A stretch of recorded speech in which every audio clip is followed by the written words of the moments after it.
आदाब, सलाम, नमस्कार। Welcome to new India education trust beyond classroom motivation web series. दोस्तों, आज फिर आपके सामने हाजिर हूँ अपनी तजुर्बात लेकर। और हम बात कर रहे थे सैनिक स्कूल चित्तौड़गढ़ पहुँचने की। आपको मालूम है, पिछली किस्त में हम सैनिक स्कूल चित्तौड़गढ़ के दरवाजे तक पहुँच गए थे।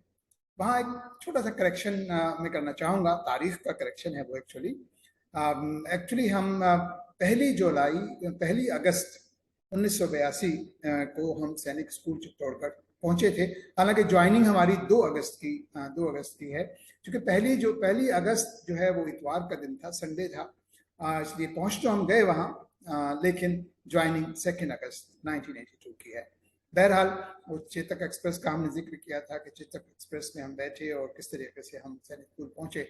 ये सुबह सुबह का वक्त है, यानी अभी सूरज निकला नहीं था, लेकिन वो फट चुकी थी, रोशनी हो चुकी थी।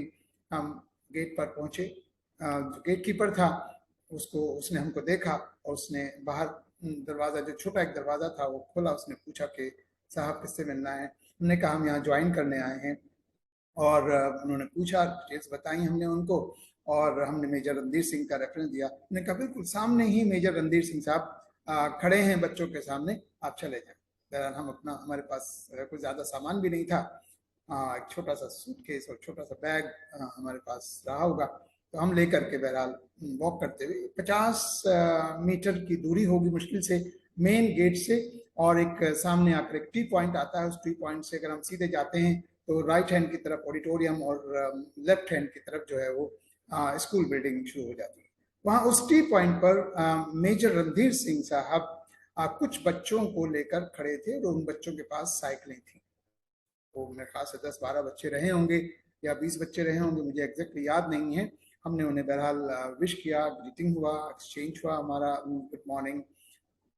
और मेजर रणधीर सिंह साहब ने फौरन कहा, उन्होंने पहचाना और उन्होंने कहा, आ जाओ पुत्र, आ जाओ, कम ऑन, यस। हमने उनको बताया सब हम आ गए।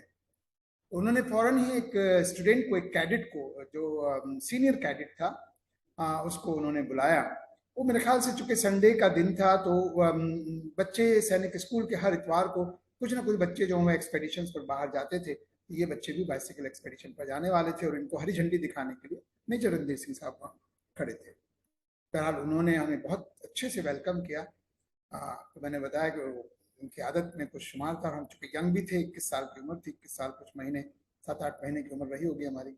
तो उन्होंने एक सीनियर कैडेट को बुलाया।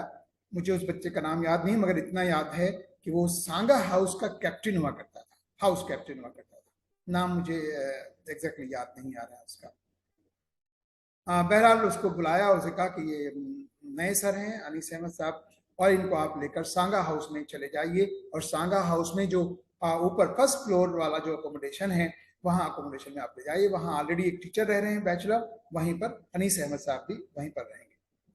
बहरहाल उस बच्चे ने बहुत ही रिस्पेक्ट के साथ हमारा सामान लिया और हमें अपने साथ बहुत ही इज्जत के साथ वो हमें लेकर और सांगा हाउस में वो ऊपर पहुंचा।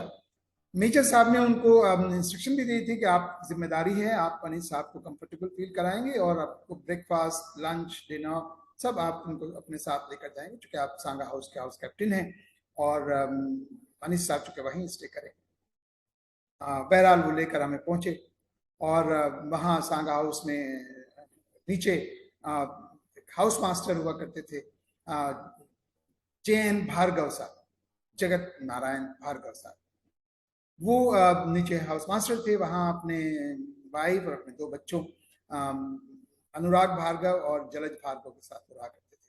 फिर उनसे हमारी दुआ सलाम हुई, गुड मॉर्निंग, विशेष, ग्रीटिंग्स एक्सचेंज हुआ। फिर वो हमें ऊपर लेकर गए और वहाँ बहरहाल बेल बजाई तो अंदर से एक टीचर आए और वो टीचर जाहिर वही थे जिनके साथ हमारा, जो जब हम इंटरव्यू के लिए आए थे, वही टीचर थे, दिनेश कुमार शर्मा जी, यानी DK शर्मा जी। बहरहाल हम मिले, बड़े इत्तेफाक से हम मिले, बहुत प्यार से। एक कमरा उनके पास और एक कमरा हमारे पास। बहरहाल ये पहला दिन, आप यकीन जाने कि हमें लग ही नहीं रहा था कि हम कहीं अजनबी जगह आए हैं, क्योंकि सब लोग इतने प्यार से मिल रहे थे, इतनी इज्जत हमें मिल रही थी। हमने जाकर के थोड़ा वॉश एंड चेंज किया और फिर उसके बाद जो है वो सिलसिला शुरू हुआ। ब्रेकफास्ट का टाइम हुआ, एक सायरन बजा ब्रेकफास्ट के टाइम। मैं देख रहा था अपनी विंडो से बच्चे धीरे धीरे धीरे धीरे रोड पर आकर के अपनी लाइनों में कॉल इन होने लगे। और फिर हमारे पास भी वही हाउस कैप्टन आया और उसने हमसे कहा कि सर आप लोग भी ब्रेकफास्ट के लिए चलो। हम तैयार थे, उसने हमें पहले ही बता दिया था। तो हम तैयार होकर हम उनके साथ ब्रेकफास्ट के लिए गए। डाइनिंग हॉल पे एंट्री हुई। मैंने तो पहली बार इतना बड़ा डाइनिंग हॉल देखा जहां 500 550 बच्चे एक साथ बैठकर जो है वो नाश्ता करें, खाना खाएं। वहाँ एक हमारे लिए टेबल रिजर्व थी, जो टीचर्स के लिए टेबल हुआ करती है। दोनों साइड बच्चे लंबी कतारों में जो है वो बैठे हैं, ब्रेकफास्ट रेडी है। बहरहाल इस तरीके से वहाँ हमने ब्रेकफास्ट किया, फिर उसके बाद हाउस में आए, फिर आराम किया चूंकि रात की थकावट भी थी। ठीक उस तरीके से लंच और फिर डिनर। चूंकि छुट्टी का दिन था तो कोई काम हमारे में नहीं था, लेकिन हमने शाम को राउंड लिया डी के शर्मा साहब के साथ, चूंकि वो हमसे 1 महीना पहले ज्वाइन कर चुके थे, उन्होंने जुलाई में ज्वाइन कर दिया था। फिर उनके साथ एक हम शाम को कैंपस के राउंड पे निकले। कैंपस बहुत बड़ा कैंपस, 8 हाउसेज, सांगा हाउस, फिर कुंभा हाउस, फिर हमीर, फिर बादल, फिर जयमल, और फिर प्रताप, फिर कुश, और फिर लव। ये हाउसेज थे दोस्तों, 8 हाउसेज। लव और कुश में जो न्यू कमर्स बच्चे होते थे, 6th क्लास में जो बच्चे आते थे वो रहते थे लव और कुश में। और बाकी सभी हाउसेज में 7th क्लास से ऊपर के बच्चे, 7 से लेकर के 12 तक के बच्चे रहा करते थे। डॉर्मेट्रीज, 2 साइड में डॉर्मेट्रीज होती थी, बीच में प्रेप रूम, एक तरफ हाउस मास्टर का फ्लैट, उसके ऊपर एक और फ्लैट। तो ये इस तरीके से बहुत बड़ा कैंपस, बीच में बहुत बड़ा मैदान जहाँ क्रिकेट खेलना, फुटबॉल, बास्केटबॉल, यानी इतना बड़ा कैंपस स्कूल का मैंने तो नहीं देखा था अपनी लाइफ में। बहरहाल हालांकि मैं ऐसी यूनिवर्सिटी से आया था जो बहुत बड़ी यूनिवर्सिटी है, लेकिन यूनिवर्सिटी एक अलग चीज़ है। स्कूल मैंने अपनी जिंदगी में इतना बड़ा स्कूल कभी नहीं देखा था। मैं I was really very happy that I have joined this institution. It was marvelous, it was marvelous, there is no doubt about that. बहरहाल सैनिक स्कूल हमने अगले दिन 2 अगस्त 1982 को हमें ज्वाइन करना था। हमें सुबह सवेरे तैयार होकर ऑफिस पहुंचना था। हम ऑफिस पहले नाश्ता किया, वही रूटीन था वहाँ कि आप सभी बच्चे, सभी टीचर्स जो हैं वो बच्चों के साथ बैठकर नाश्ता करते थे। और नाश्ते के बाद फिर वहीं से प्रेड करते हुए कुछ बच्चे स्कूल जाते थे, बच्चे, सभी बच्चे। और वहाँ हम भी उनके साथ पहुंचे, वहाँ हमने रिपोर्ट किया। रजिस्ट्रार होते थे, मैं उनका रैंक मुझे याद नहीं है, लेकिन शर्मा जी हुआ करते थे रजिस्ट्रार। वो एयरफोर्स, इंडियन एयरफोर्स के ऑफिसर थे। हमें उनको रिपोर्ट करना था। उनको हमने रिपोर्ट किया। उन्होंने ज्वाइनिंग उन्होंने बहुत अच्छे से वेलकम किया हमें, बहुत ही अच्छे से, यानी इतना कंफर्टेबल। ये किसी भी ऑर्गेनाइजेशन के लिए जब कोई नया शख्स, कोई नया एम्प्लॉई आपके यहाँ ज्वाइन करता है, तो first thing is that you have to make that person very comfortable. I was really very comfortable. मुझे कहीं ये नहीं लगा कि मैं किसी अजनबी जगह आ गया हूँ। मुझे ऐसा लग रहा था जैसे मेरी अपनी जगह है। सभी लोग बहुत ही प्यार से, बहुत ही स्नेह से मिले। और शर्मा जी जो रजिस्ट्रार थे, उन्होंने सारी फॉर्मेलिटीज पूरी कराई। हमने बहरहाल 2 अगस्त 1982 यानी 2 अगस्त 1982 को सैनिक स्कूल चित्तौड़गढ़ राजस्थान में हमने ज्वाइन किया एज टीचर ऑफ इंग्लिश। हमें टाइम टेबल भी दे दिया गया। बहरहाल बाकी की फॉर्मेलिटीज जो सभी जगह गवर्नमेंट जॉब्स में होती हैं, मेडिकल और दुनिया भर की चीज़ें, verification of records, verification of certificates, वो that happen in due course of time. जो टाइम में वो होता रहा। बहरहाल ये पहला दिन जो मेरा ज्वाइनिंग का था सैनिक स्कूल, हम पहुंचे 1 अगस्त को, लेकिन 2 अगस्त को हमारी ज्वाइनिंग रही सैनिक स्कूल चित्तौड़गढ़ की, जो एक यादगार दिन रहा मेरे लिए, और मैं उस दिन को कभी भूल नहीं सकता। और ख़ासतौर से वो मॉर्निंग का वो वक्त जब मैं स्कूल में एंटर हुआ और सामने ही मेजर रणधीर सिंह, बाद में कर्नल हो गए थे, कर्नल से फिर रिटायरमेंट हुआ उनका, और आज वो बॉम्बे में सेटल हैं, कर्नल रणधीर सिंह साहब। मेरा उनको सलाम, आदाब, नमस्कार और सैल्यूट कर्नल रणधीर सिंह साहब को, कि उन्होंने मुझे इतना कंफर्टेबल वहाँ फील कराया।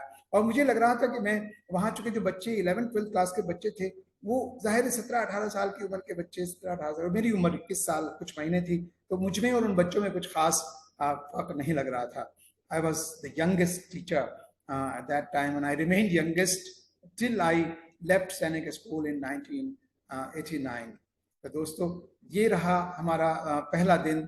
और दूसरा दिन यानी ज्वाइनिंग का, हम आगे बहुत सारे किस्से, आप सैनिक स्कूल के वो किस्से शुरू होंगे जो हमने वहाँ बहुत कुछ सीखा.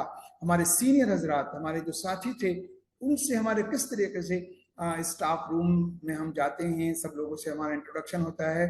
ये चीज़ें हम अगली किस्त में, अगले एपिसोड में आपके साथ शेयर करेंगे. इंतज़ार करें नेक्स्ट एपिसोड का. हम ज़रूर आपको बताएंगे सैनिक स्कूल के बहुत सारे किस्से, जहाँ से मैंने बहुत कुछ सीखा.